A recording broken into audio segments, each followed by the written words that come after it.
The never-ending story. I'm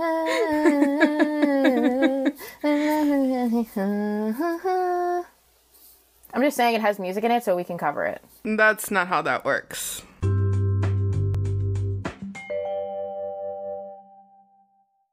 Dear listener, today's going to be a good day, and here's why. Because today, we are Africa, just like Bono. We are Africa. I'm Becca. And I'm Eni, and this is Sincerely Us, a podcast for the casual musical theater fan. Eni, guess what happened today? What happened today? I mean, you know, because I texted you about it, but I'm still going to pretend like you don't. You ready? Oh, that's right. Okay, go. My new favorite show is what? Little Shop. And my number one favorite Broadway actor that I haven't met yet is who? I'm assuming Groff Sauce. Nope. The other one. Really? Christian Borle is the love of my life. Absolutely not. I'm more excited about Groff Sauce. Okay, Sorry. But listen, did he originate Emmett on Legally Blonde the musical? He did not. So, he did originate in your favorite musical, so that's fine. But Eni.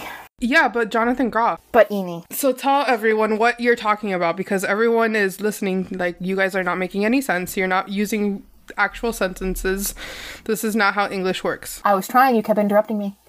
Little Shop of Horrors is coming off Broadway. Not only is it coming off Broadway, but Groff Sauce is playing Seymour, and Christian Borle is playing Orin the dentist. I am so excited. We're definitely planning on going at some point. I gotta figure that out because New York is a lot closer to you than it is to me. 6 hours. A lot closer than me. That's true. Yeah, it's exciting. I'm excited. Okay, so I just happened to be on Instagram this morning when Broadway World posted it. Mm-hmm. Like, literally, I saw the post 2 minutes after they posted it, and that was when it was announced at 9 a.m., and I was like, so. And then you sent it to me. Yeah. Well, because I already missed Jeremy Jordan in Waitress, I can't miss another one of my faves. Because 2019 is about meeting my faves, and I've already met 2. More importantly, seeing them perform. Not just meeting them. No, absolutely. I get that. Yeah, I'm super excited, and I really want to go, and we're going to figure that out, and we're going to meet up with Alana and Katie, and we're gonna see it, and it's gonna be great. It's gonna be awesome. I'm so excited. Hi, Alana. Hi, Katie. Hi. Okay. Hold on. But if we're talking Broadway news, then we cannot continue without talking about the trailer. I was so close. I know. However, yeah, the Cats trailer came... I can't even get through this. The Cats trailer came out earlier this week, last week. Mm-hmm. It is horrifying. Y'all already know my opinion. I'm still gonna see it because, hello, we have a podcast about musical theater. That's fine. You're gonna go see it. Yes, you are. I will live and die on this hill. We're not talking about Cats the movie when it comes out. Hey, what came out this week that's a musical that we're not covering? Funny you should mention it because we're definitely covering some characters today. Yeah, but we're not covering the movie. Yeah. Because we're not doing that. Because everyone's doing it. Plus, Ethan already says that he wants to come on to talk about Lion King, the actual show, the Broadway show. So, Ethan of Bacon and Eggs, new episodes every Thursday. Try that again. I said it wrong. Eni shaking your head. Say it. Ethan Edgehill of Bacon and Eggs, a movie lovers podcast, with new episodes every Thursday, available wherever you get your podcasts, and now on Spotify. Hey, guess what? What? We're now on Spotify. We are now on Spotify. What was I saying? Okay, so we will cover The Lion King in time. Also, I haven't seen it yet, so we can't cover it. Like, I've seen the movie, but I haven't seen the show, and that's the important one. We've covered, like, 3 shows that you've seen that I haven't seen on this show. We'll be fine. I don't care. We'll be fine. I don't care. Oh, my God. Okay. So the Cats trailer came out. Mm-hmm. And it seems that everybody is of the same consensus that it's terrifying. Mm-hmm. And while it is terrifying, I think it's still worth seeing. Stop looking at me like that. You have to be a lot more convincing than that. Because my favorite pop singer is in it, and I'm still not seeing it. Even Taylor Swift can't convince me. I'm gonna go see it. I will most likely see it with my mom, because Andrew Lloyd Webber. Yeah, she loves Andrew Lloyd Webber. She does. So I'll let you know if I have nightmares, and I'm getting a guest to co-host with me that week. Looking at you, I can Tori come on. Wood. I'm I'm just going to tell everyone how much I hate it. I mean, that's fine. I don't like the actual musical. Why would I like the movie? Okay, in other Broadway news, Waitress is closing. More What? somber tone. Waitress is closing in January. I know. I'm really upset. And the rumors right now are that Sarah Bareilles is going to finish out like the show as Jenna. And if that happens, I'm flying to New York to see her. Well, hopefully it happens in November. Well, no, because when the rumors started like circulating, I did some investigative journalism here, and I looked up her tour because she's on tour right now, and her tour ends in the middle or at the end of November. So if she were to do it, it would be like December. And the first week of January. Also, if this has already been debunked by the time this airs, our bad. I mean, we're recording this on Monday, so hopefully in the next 2 days. No, hopefully we do find out in the next 2 days. That would be great. I want to find out like right now so I can make plans. That is all. Well, let me know. Okay. It's only a 6-hour drive. This week we're trying out something new.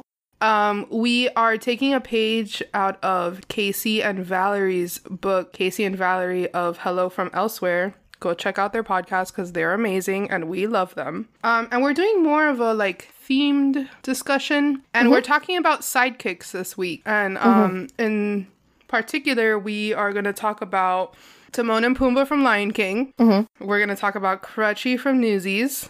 And we're going to talk about Elder Cunningham from Book of Mormon. And then each of us have like a secret sidekick. That we know the other one doesn't know. Yeah. So my sidekick... Which is hard, because we listen to a lot of musicals. So my sidekick, who I'm going to talk about, Becca doesn't know. I'm not going to. Oh, I just got so scared. Becca doesn't know who I picked and is not that familiar with the show that I picked, and vice versa. I know for a fact Eni has never seen or heard the music from the one I picked. Okay, fair enough.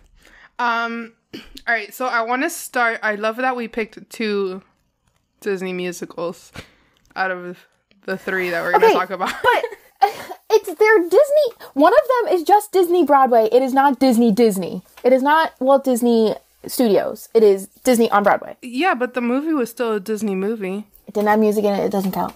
I will live and die on this hill. Does that mean we can review Star Wars? Don't look at me like that. There is no one singing in Star Wars. I will review the last episode of Stranger Things before I will review Star Wars. Fair enough.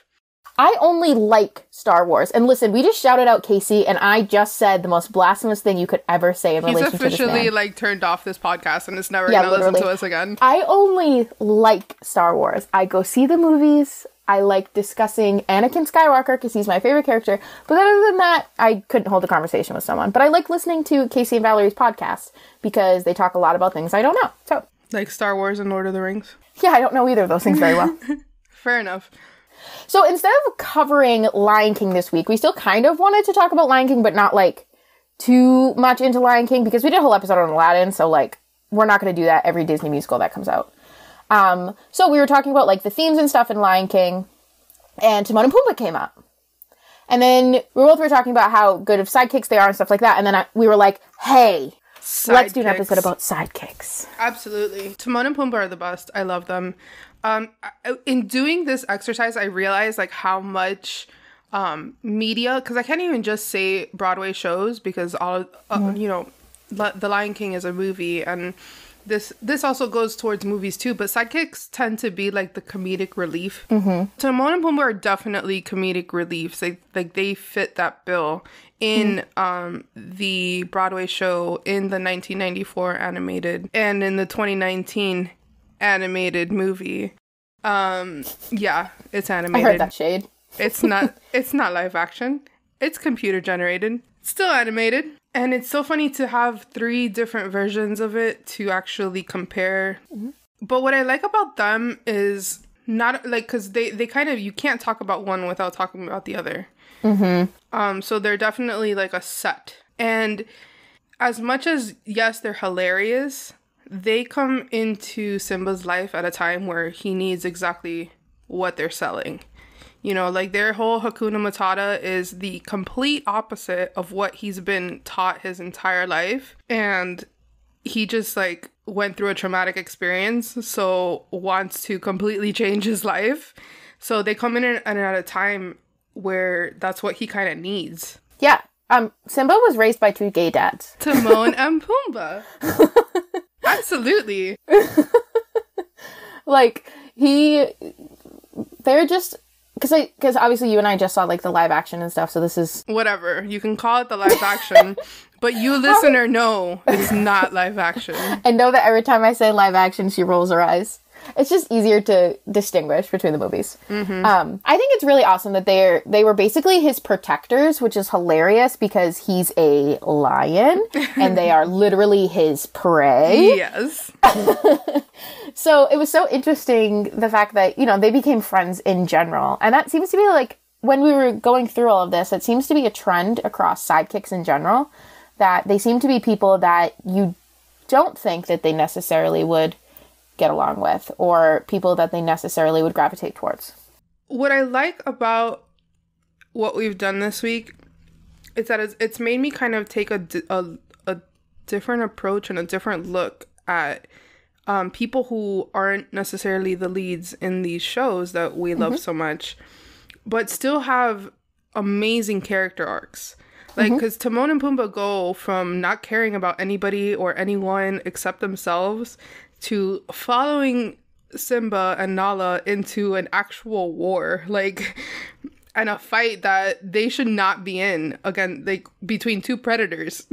Yeah. So I think that there's something to be said for that. I mean, obviously they raised Simba from a cub to a full-grown lion, so this is basically their child. But it's interesting to see the character growth and the character arc of these kind of, like, side characters. They're sidekicks. They're side characters. Because it's just as prevalent, if not even more prevalent, than the growth of main characters, in my opinion. Yeah, and I was even... So whenever someone mentions sidekick, the first person I think of is Ron Weasley. Like, he is the epitome of what you just said. In the first few books, he was definitely, like, to the side, and then you get to see his character grow and grow and grow. Yeah. And if you're talking about the movies, he just is comic relief and doesn't have character growth. But this isn't a Harry Potter podcast. It is not. But it's a character that most people can relate to. So that's, whenever someone says sidekick, I, like, automatically think of Ron Weasley. And I really think that Timon and Pumbaa are very much the same exact way, like you said. They very much were just literally making fart and poop jokes from the beginning, and then went into, literally becoming his dads, and then becoming his protectors. So it's really interesting to see how people rate these characters and how their character growth happens even over, a 3-hour musical. Yeah, I think my favorite, maybe not my favorite, but one of the big points in their arc is leading into Can You Feel the Love Tonight? Because it's them kind of coming to the realization that they're about to, like, lose their pal. Our trio comes down to 2. Exactly. And it's so funny because that's something that's so relatable to, like, people. And you're talking about a warthog and a meerkat. Like, why are they friends, first of all? Why are they together? I don't remember. I haven't seen Lion King 1.5 in, like, a million years. Oh, does it explain it in that? I haven't seen it since it came out. Yeah, I'm pretty sure it does. I love them. I love all iterations of them. I thought that Billy Eichner and Seth Rogen in the new movie were great. Wait, did you say they were great? We're not reviewing this movie. Well, I'm glad we picked the only part you like. That is not the only part that I like. Okay, we don't have to have this conversation. Oh my god. I hate you so much. All you need to know, listeners, is that Becca really liked the live action, and I called it a live action again, and Eni really did not. It's not that I liked it better than I liked Aladdin. I don't know why. Aladdin was better. Whatever. Apparently I'm just wrong in all things Disney remakes, so we're just not going to discuss this anymore. It's fine. Anyway, so I like Billy Eichner. I thought he was hilarious as Timon, and Seth Rogen was not annoying as Pumbaa, and I usually find Seth Rogen annoying, so I really liked their chemistry. Billy Eichner's voice is gorgeous. I love him so much. Seth was fine. He's clearly not a trained, singer, but so neither is the original Pumbaa. If you're talking about no, the movie, but Nathan Lane as Timon, knocks it out of the park. And the thing about the Broadway cast for me, which the original Timon, Max Casella, and the original Pumbaa, Tom Allen Robin, these guys are covered head to toe in puppetry. I don't know if you've seen the Pumbaa costume, but it's extensive and it's gigantic and it looks heavy. And these characters are still hilarious. And at least the portrayal that I saw, which was I don't know, probably like the third national tour, they were great and it doesn't stop them at all. And Timon's costume's a little bit easier. It's kind of like on them as a person and they just have like Timon's mouth in their hand. But yeah, like to think that they have to be funny and talented while wearing this like insane costume just like baffles me every time I think about it. That's what I'm like most excited about when I see it this fall when it comes to Boston is that I just have only seen pictures of The Lion King and of the Lion King, like the musical. And I just can't wait for my mind to be blown because my mind was blown when I saw Audrey 2 on stage. So I can't imagine seeing literally a whole chorus of puppets. You're going to weep. We'll be like, oh, I already know that. I cried at the movie. I cried at the movie too. Like literally the first note hit and I started crying and Linton was laughing at me. But that's besides the point. The Lion King, and we're not going to get too into the actual production of it, but The Lion King's a gorgeous show and I can't wait for you to see it. I can't wait either. It's one of those ones that like every time it comes to Boston, my whole family's like, we should go. And then we just never do. So now I'm just going to like make sure I go. I'm really mad I missed it. It was just in Miami in May, I think, like end of April, early May. And I missed it this year because, money's a thing. And but and you'd already seen it. Yeah, I had already seen it. I wanted to see it again. Just, money. But I did see it. I think I saw like 2-3 years ago. It was amazing. I loved it so much. I also, what else is coming? We're getting a little off topic for a second. What else is coming to Boston this fall is Mean Girls. Which off topic? What? Mean Girls is coming to Boston, and I don't know any of the music. I only know the movie. So, Mean Girls is coming down this season. So anywhere between October and like May. Yeah, it's our season too. Yeah, that like Mean Girls is coming. We have Mean Girls, Aladdin. There must be like a rotation because you had Dear Evan Hansen. Les Mis. I can't remember what else because those are the only 3 that I want to see. That's at Broward, and then Hamilton will be in Miami. Again. Well, no, because Hamilton was in Broward. Now Hamilton's in Miami. I will be seeing it again, but they're 2 different theaters. I eventually will see Hamilton, probably when it comes back again. I highly recommend it in case that wasn't apparent. Do you? Yeah. You know what's pretty incredible? We both saw our all-time favorite shows this year. We did. 2019 is a good year. It was a good year. Is it just me, or am I having a good year? Lately I've been feeling so cool. Anyway, Timon and Pumbaa are great. Who's next? Crutchy? Let's talk about Crutchy. Hold on. I'll take a sip of water while you just go off for the next, hour. All right, y'all, listen. Crutchy is my son. No, he's not. He could be. No, he couldn't. No, I'm he only can't. 25. That's not how math or age or... And he was born in the 1880s. Biology works. Listen. Crutchy is...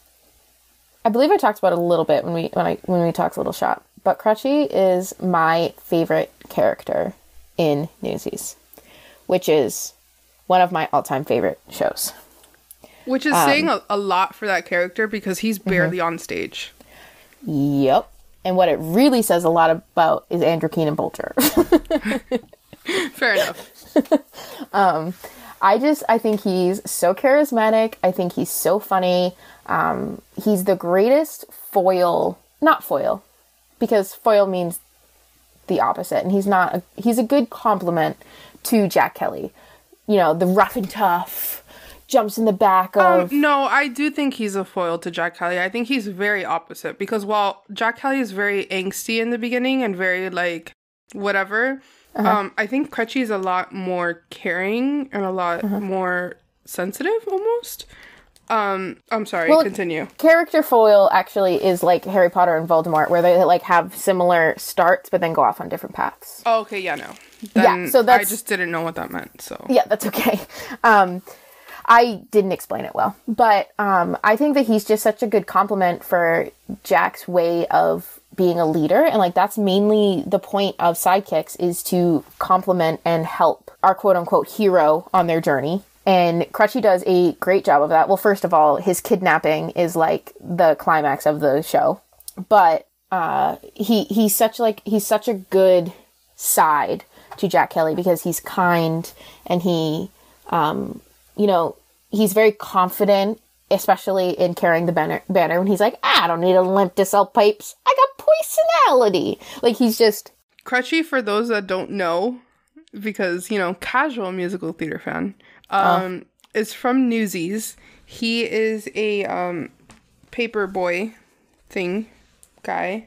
Yeah. And he's crutchy because he literally has walks with a crutch, and he's disabled. Yeah, because he has polio, or he had polio. Yes. Okay, continue. That's like the implication. We don't actually know if he had polio, but I think they say in the movie that he had polio. But he basically, the whole show starts with him and Jack. And on the scaffolds. Yeah, on the scaffolding. And they, it starts with him waking up Jack because he wants to go down because he doesn't want the guys to see that he ain't been walking so good. Because he's just so cute. He is just like... The reason Jack Kelly takes him under his wing is because he's so sweet and kind, and he's literal sunshine. And so he's like the epitome of a sidekick, because he's supposed to show how he's supposed to show like the good and the bad of the character. And so he shows the good of Jack because Jack literally comes after him after he's been kidnapped, and it tries to save him, and that's how, like, part of the revolution happens. And he's, like, the whole turning point of the musical Newsies. He also shows the bad side of Jack, because Jack is very angsty and wants to leave New York and move to Santa Fe. Santa Fe. I literally just tweeted that song this morning. Because sometimes I feel it. Sometimes you just gotta pretend you're a 17-year-old newspaper boy from 1899 crying. That's it. Just the angst. Just want to get out. I feel it. I feel that. I relate. Yep. And so he shows like the bad side of Jack too, because there's a point near the end where Jack is talking about how he wants to go to Santa Fe, and Crutchy he says something along the lines of, what does Santa Fe have that New York doesn't have? But he says it in his cute little newspaper accent that I'm not going to try. I think it's more of a New York accent, not a newspaper accent, but sure. Yeah, it is. I'm just giving you a hard time. Continue. It's okay. And it's that whole point where he's like, listen, buddy, I am the greatest thing that's ever happened to you. You are my brother. Why you leaving me? Also, you just fell in love with this beautiful girl. Hello? And so that's why Crutchy, he's just so sweet and cares about his friend, Jack, and even all of the Newsies, and shows how good of a guy Jack Kelly is, because, if this sweet little boy Crutchy that has polio with a limp in his leg can love this boy Jack, then obviously there's something you gotta love about him. Yeah, no, it says something to his character and to sidekicks in general, where you have a character that's so loving and so caring and so sensitive, and you want to root for them, but they do such a good job at, like, bringing up the protagonist, the main character, that in turn they just make you love that main character even more.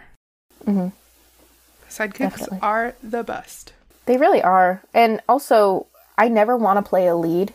I know I always joke that my dream roles are all leads. That ain't true, homie. because being a sidekick would be so much more fun because you get to be like the goofball and like the sweetheart. Yeah. You want to do our surprise ones now? Sure, let's do that. Do you want me to start or do you want to start? You to start because I just went on a rant about the love of my life, Crutchy. All right. So we're talking Lin-Manuel Miranda, but surprisingly, we are not talking Hamilton. I don't think there would be a sidekick in Hamilton, unless you count like the 3 boys. That's mainly why we're not talking Hamilton. Anyway. Okay, sorry. It's fine.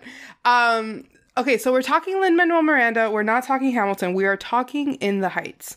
I love In the Heights. You've listened to In the Heights like once. So that's what we're talking about. And specifically, we are talking about Sunny, who is Usnavi's cousin. Usnavi is the main character who obviously was played by Lin-Manuel Miranda in the original Broadway cast. I can speak. And is being played by Anthony Ramos in the movie. The movie. I'm so excited. I keep seeing like leaked pictures of people like just because they're actually filming it in Washington Heights. So like people live in those buildings. So people are just like taking pictures from their balcony or taking pictures from their window. Like, hey, I think that's Chris Jackson selling ice cream out of that fake ice cream truck. I'm so excited for that movie. So Usnavi's being played by Anthony Ramos in the movie. Now, Sunny is Usnavi's cousin. He was played originally by Robin de Jesus, and is being played in the movie by Gregory Diaz. He has a very small role. I mean, he's a sidekick. He basically helps Usnavi run the bodega. He's a very like very New York teenage kind of kid. He likes graffiti. He likes, like he's very like, I don't know. He's just very New York. Whenever I see him, that's what I think. And he basically just wants to do everything the opposite of his cousin because he's a teenager. But at the same time, when Usnavi has absolutely no ability to speak to Vanessa, Sunny's the one that actually steps up and is like, hey, my cousin likes you. Do you want to like go out with him? And it's perfect. And then at the end, well, actually, I don't want to tell you the end because... Don't tell me the end. Yeah, well, he, like, you see his character growth, and he goes from not caring about the bodega and, like, selling café con leche and, lotto tickets to ultimately being the one who wants to keep the neighborhood intact and being the one that wants to keep everybody there. Because this whole show is about everyone kind of moving on and moving out of Washington Heights. All that good stuff. And Sunny's just trying to keep, like, his family together.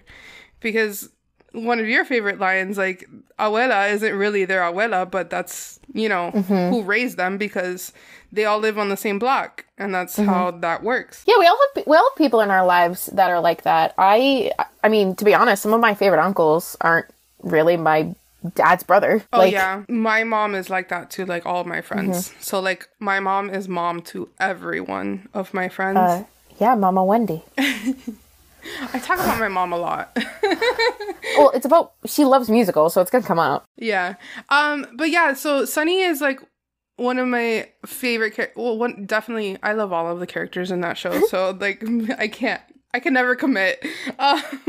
He's a great character. He's super funny. He's really witty, and I think he's very well written. I mean, obviously, Lin-Manuel Miranda wrote him, so I love him. And I really, really want you to get into this musical more so I can teach you Spanish and you can understand what's going on. Well, that was like, it's hard for me because I don't know what they're saying a lot. So, like, I know what café leche is because I know it's coffee with milk. Con leche, yes. Sure. You would have been really proud of me today. This is a side thing that is not in our podcast. Did you speak Spanish? I did.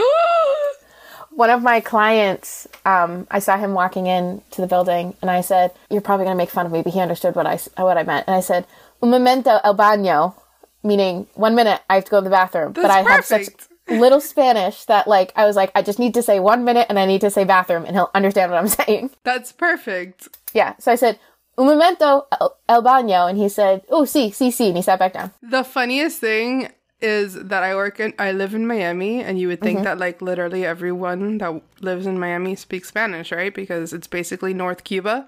And in my office of the staff, which means people that are not lawyers, I'm the only one that speaks Spanish. So if someone needs to speak Spanish, you're the translator? Yeah, so Scarlett, who sits at the front desk, she has learned how to say un momento, just so that she can put the call on hold and give it to me so that I can, like, understand what whoever's calling is talking about.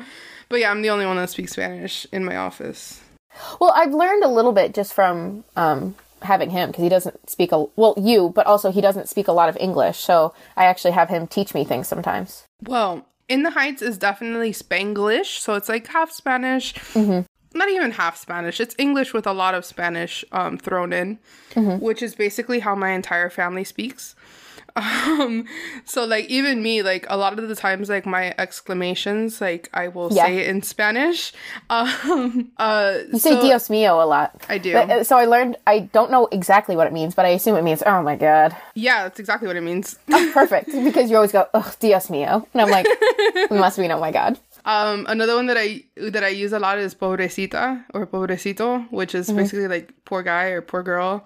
Yeah. Like, if I see someone walking in the 105-degree heat outside and I'm, driving along in my nice air-conditioned car and I see them walking and sweating and almost dying, I'm just like, pobrecito, and I keep walking. I keep driving. Yeah, that's why, I want to get into In the Heights because I know I'll love it. I think that the movie will definitely help me understand what's happening more. The only reason I knew what was happening is because of leche, I know is milk. Yes. From, like, very basic Spanish that I learned in 7th grade. But I liked it. I like hearing about it from you because you have, like, the Spanish background and stuff. And, like, you relate to people that are in the show. So it's a lot easier for my white butt to understand what's going on when you are explaining it to me. Fair enough. Because the only time I've ever listened to it all the way through was with you. The funny part about it is that Sunny is supposed to embody, like, first, maybe even second generation, like, American who doesn't really, who, yes, grew up in this, like, melting pot of cultures and, yes, is surrounded by Latin culture, but doesn't actually know Spanish well enough to have a full-on conversation in only Spanish. So he is the one who speaks the most, like, Spanglish, and he'll, like, forget how to say things in Spanish and, like, completely butcher it, and it's hilarious. And as a first/second generation, because my dad was not born in the United States, my mom was, so as a first/second generation American here, I relate to that a lot because I don't speak the best Spanish. I write Spanish very well. I understand Spanish really well. But because I'm so out of practice and actually carrying conversations in Spanish, like, I butcher it all the time.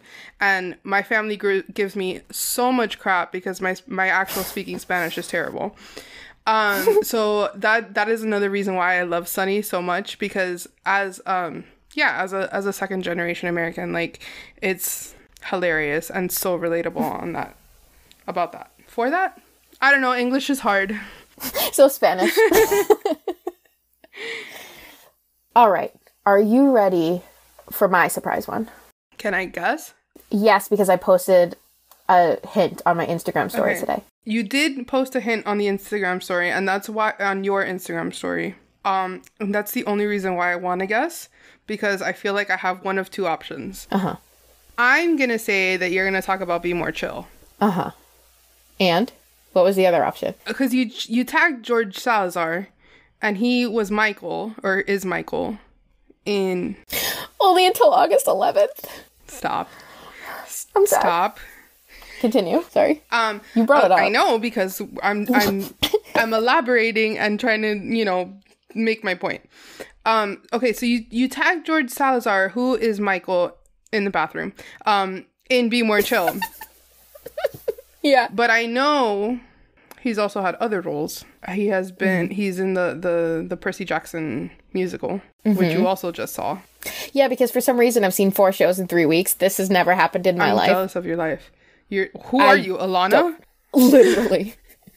And not Love only you, that, but Alana. I saw a show in New York. I saw a show 2 in Boston and 1 on the Cape. None of them were the same like place at all.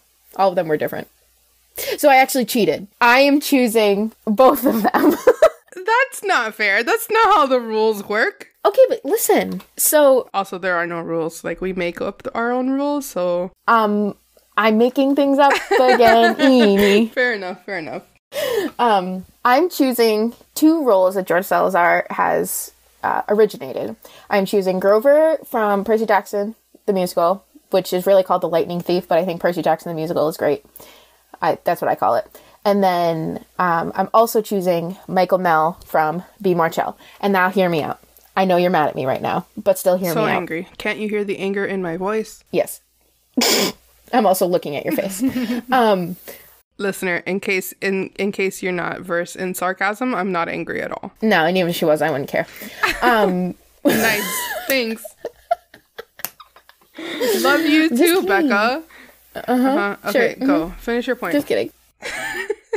He plays very similar characters in both musicals.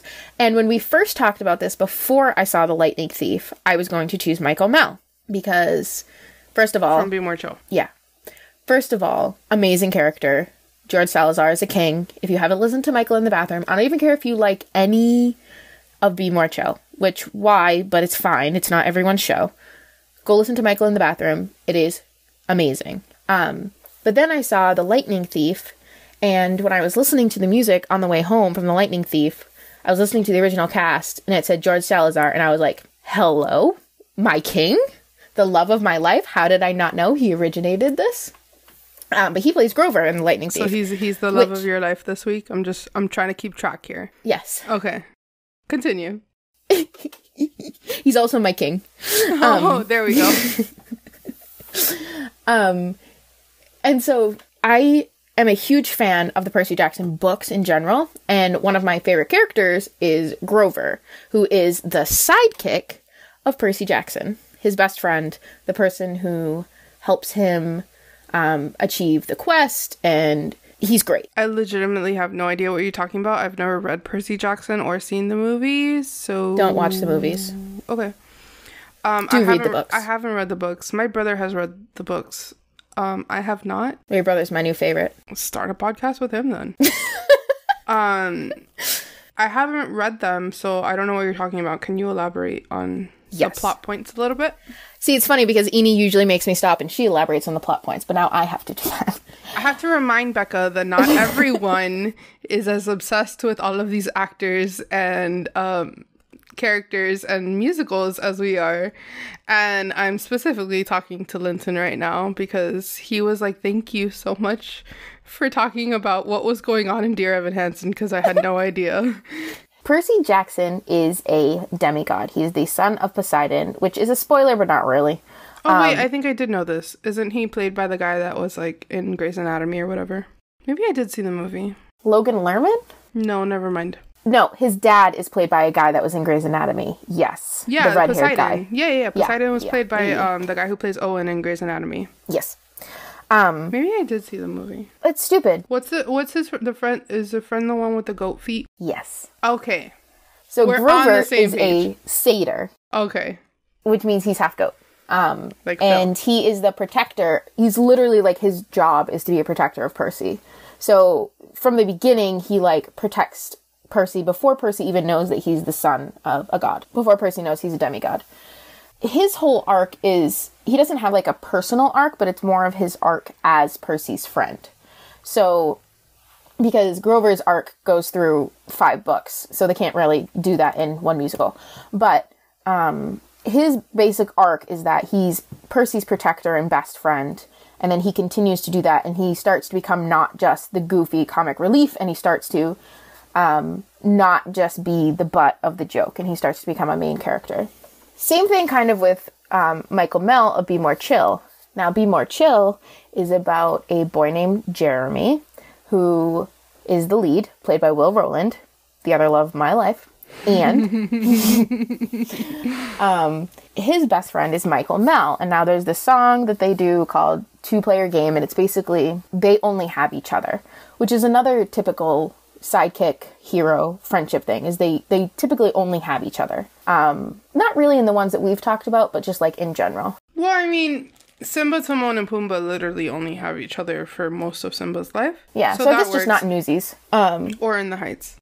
Or in the Heights, yeah. But typically it's these two are a pair and they only protect each other. So that's a big theme in Be More Chill. And then Jeremy starts to get popular. Basically, I'm not going to go through the sci-fi part because it's crazy and you need to listen to the show. I can't explain it. Fair enough. There's also a book. Yeah, there is. I still need to read it. And basically, Jeremy becomes popular and abandons Michael. And then he sings the song, Michael in a Bathroom. And it's all about Michael in the bathroom. At a party. It's just basically, he basically has a panic attack in a bathroom about his best friend leaving him and how he doesn't have anyone anymore. And I think that while Grover stays with Percy the whole time and Michael doesn't end up staying with Jeremy, I think that their characters are so similar because they both are the comedic relief that, like we talked about before, they both are so goofy and so silly and make the dumb jokes. Like Michael makes jokes about being stoned and Grover makes jokes about like always needing to eat food. And so it's like that typical one-sided, two-dimensional character. Okay. And then find out throughout both shows like how three-dimensional these characters are, that they have feelings, that the hero wasn't listening to them, and that they actually could be heroes themselves if this was their story. And so that's why I cheated and just chose George Salazar as a whole. I mean, I guess that's fair because as we're leading into our last sidekick who we're going to discuss, it's kind of, and it's funny because Becca and I both kind of made a list of who we wanted to talk about and then separately took notes. And then I told Becca, hey, I want to save Cunningham for last because of this. And she was like, stop being in my brain, stop being the same person as me, because that's literally what I have written down.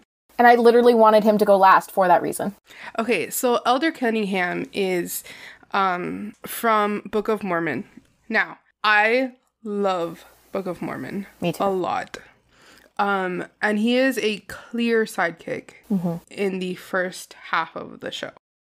He's literally there to help Elder Price in order to convert all of these Africans and show them the Book of Mormon and teach them the word. And he's just the dumb one. He really is. You learn in the first song of the show that he is not as committed, I guess, to their religion, and he's very kind of nonchalant about the whole thing, and he hasn't read the Book of Mormon. He starts making up some of the actual like passages, and it's really funny. And I mean, the part is originated by Josh Gad, who's hilarious. Which we could have done his other role as another sidekick, just saying. But it's a Disney role. We already have 2 Disney musicals. That's why we didn't do it. I still felt like it needed to be said. Didn't you know we're a Disney fan cast? Apparently. For those of you that don't know, I was talking about Olaf from Frozen. Oh, yeah. In case no one caught that? Okay. Yeah, so he's definitely the comedic relief. He is hilarious. This show was written by the guys who wrote South Park, so it's funny all around. Very inappropriate.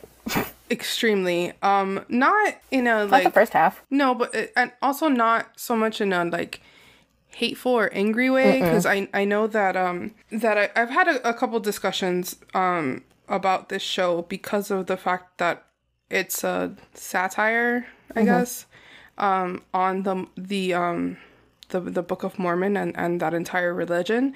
It's more on, like, religion in general, though. I also agree on that, because as much as I didn't know about anything really about the Mormon religion going in, I still laughed at a lot of the jokes just because they're very similar to talking about organized religion in Catholicism. And just in general. Yeah, I grew up going to Catholic church every Sunday. But it's not a hateful show by any means. No, not at all. And I mean, we're not here to talk about the show. We're here to talk about Elder Cunningham. And the reason that I love his character so much is because he starts off as a clear sidekick. There is a song that is literally that says that he is the slightly smaller plate to Elder Price's large plate of himself. I'm just here. I'll just stand here. Something is here and watch. I'll stand next to you and watch. Yeah. Every hero needs a sidekick. Yeah, exactly. Every captain needs a mate. Every dinner needs a side dish on a slightly smaller plate. We got there. I got there finally. Thank you. All by myself. You didn't help me at all. Nope. You could just cut out my audio. No one would know. And he starts off by, as this clear sidekick, Elder Price is stuck with him. It's not that he chose to go on a mission with him. He was just kind of stuck with him. And you see that he's a goof. You see that he's like just all around dumb, like for lack of a better word. But then as the show continues, he actually becomes the main character. Yeah, he gets the girl. Spoiler alert. Yeah, he gets the girl. I mean, he is Africa, Just like Bono. And I love that character so much. And at the end, I mean, not to spoil anything. Well, actually, no, I'm not going to say the end because I think the end of that show is hilarious. And again, is a joke, not necessarily that specifically to the Mormon religion, but to all organized religion. And I think that it's fantastic. Yeah. You made very aware at the beginning of the show that here is the hero, and this is Elder Price. And here is his dumb sidekick, and this is Elder Cunningham. Just like you said. And the whole first two songs, that's all it's about. It's about Elder Price being perfect. It's about how good he is at being a Mormon missionary. Yeah. It's that he's at the top of his class. He's always perfect. Like, basically, that's it. He's gonna get sent to Orlando. Orlando. I wish I was sent to Orlando. I love you, Orlando, SeaWorld and Disney and Putt Coffee. Just letting you know, I sing that song every time I drive into Orlando. Okay. And at least 4 or 5 times while driving around Orlando. Good to know. Okay. Continue. And so you just made very aware of this. This is how it's going. Like this, they are not subtle by any means. It's very, because it's a satire. It's very like this is this person's trope. This is this person's trope, and they make you believe that it's not going to change. And then once they get to Africa, and once they start talking to the people that they're going to teach about the Mormon faith, they learn that the way Elder Price does things isn't going to work. And then that's when Elder Cunningham's like whole story arc starts to change, where Elder Price keeps failing and failing and failing and failing everything he wants to do, and Elder Cunningham knows how to speak to people, knows how to appeal to people. That was the word I was looking for, and knows how to get them to believe what he believes. And that's when he becomes the main character. Yeah, and it's funny because then we can kind of talk about Elder Price as a secondary character and how towards the end, when he kind of gets over himself, he spends the rest of the show just bringing up this character and like propping him up and helping him do more good. Whereas Cunningham's trying to do that with Price in the beginning, failing miserably because he's a klutz and he's, that character. But that's what he's trying to do. And it kind of encompasses what we've been talking about this entire episode about how a good sidekick, while yes, is an individual, and has their own character arc and has their own, story, is used, especially in Broadway shows, to highlight the main character. And so it turned from a show very much like, let's just say, Be More Chill, where it's the hero and the sidekick throughout the whole show. And then it turned more into a show like Wicked, where the characters are side by side and grow side by side, and they're both main characters. And I know that a lot of pretentious theater fans, they don't like Book of Mormon just because there's a lot of crude humor in it, a lot of swearing. It's it's not a show to be taken seriously. And I say this word a lot, but I truly think that the Book of Mormon is a masterpiece. And as someone who doesn't like South Park, I just don't think it's funny. I was pleasantly surprised when I started listening to the Book of Mormon, and once I actually saw the show, because this is another show, like we've talked about, that so much is missed between the songs. If you just listen to the soundtrack, like you get the gist, but so much is missed unless you actually see the show. And I just think it's such a good, like, blueprint of exactly what I love of theater and satire. And while it is crude and swears a lot and is not family friendly, I think it's just brilliant writing in general. And I think that everyone, if you have a chance to go see Book of Mormon, go see Book of Mormon, specifically for, like, the thing that we just talked about, where they masterfully turned this dumb sidekick into the hero at the end, which is a spoiler, but not really a spoiler. I mean, the show's 8 years old, but I know, but I still don't want to spoil things for people. Oh, no, I get that. I'm just saying, if like, I can that. Help it. I mean, if I can't help it and I just can't tell you, like, I can't stop but telling you, like, can't stop myself from telling you, then I'm sorry, but, yeah, I mean, I agree with you completely. I think that Trey Parker and Matt Stone, I mean, I love South Park, but that's just me. I think they did a great job at writing these characters, and Robert Lopez. I know Robert Lopez wrote this as well. Which Robert Lopez wrote Avenue Q and, you know, Frozen. Another show that's very, not Frozen, but another show that's very inappropriate with crude humor. Definitely not Frozen. Yeah. And Frozen with his wife.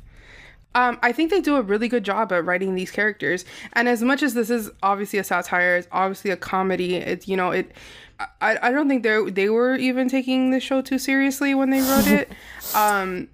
But it's so well written and these characters are so well written that you can't help but love it.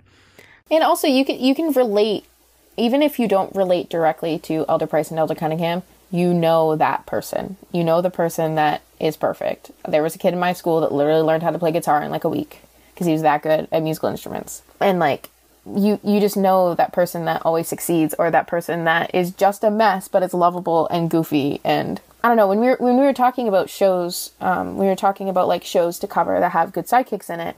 A lot of the shows I listen to, like Hamilton, like Wicked, they don't have sidekicks in them. And I think it's interesting how much Book of Mormon did both. And I don't know, it's something that you don't expect to be able to talk or think this deeply about a musical, or not even a musical, a satire about religion. But here we are. I mean, I think that can be said about not just Book of Mormon, but, you know, you mentioned Wicked, you mentioned Hamilton. There's definitely a lot of amazing shows out there that don't have sidekicks. You know, it's not, there's no recipe, you know.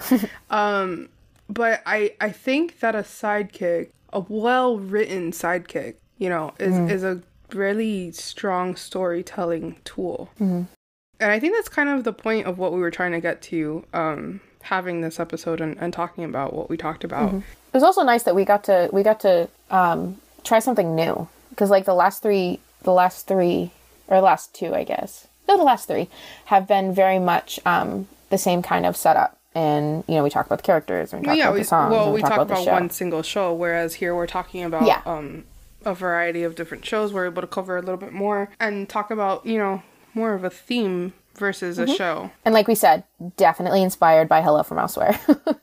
One of our favorite podcasts. Absolutely. We stan the legends. Yeah, if you guys haven't checked them out, they're adorable and we love them, and Casey and Valerie are absolute goals. Their show is great, and we can't recommend it enough. Yeah, literally. And also Casey is like a huge, ever since we even started this podcast, he was such a huge supporter of us. So that was really nice. And yeah, I have a big stupid grin on my face, but thanks, Casey. Okay, well, before I get way too overly sappy, I think this is a good spot to end our show this week. Let us know what you guys thought about this new format. If you loved it, if you hated it, if you would rather, us go back to talking about one show. You can tweet us or DM us on Instagram at sincerelyuspod, or you can DM me or tweet at me at _Eeny That's INYMEENY. Or you can follow me on Instagram and Twitter, and I am very active on Twitter. So here we go. Very is a strong word, but you're getting there. You're way more active than I am. It's fine. You can follow me on Instagram and Twitter at Becca Eddows, BECCAEDDOWS. Our artwork is done by Synergetic Art on Twitter, and all of her information will be, I was going to say down below, but you can't see what I'm doing. This isn't a video. It's going to be in our description. I don't know if the description's down or to the side, or like you have to click the info button. Like, I don't know where you're listening to this. Yeah, so her information will be in there. She is awesome, and I'm obsessed with my little avatar. Me too. And remember, Hakuna Matata. Sincerely us.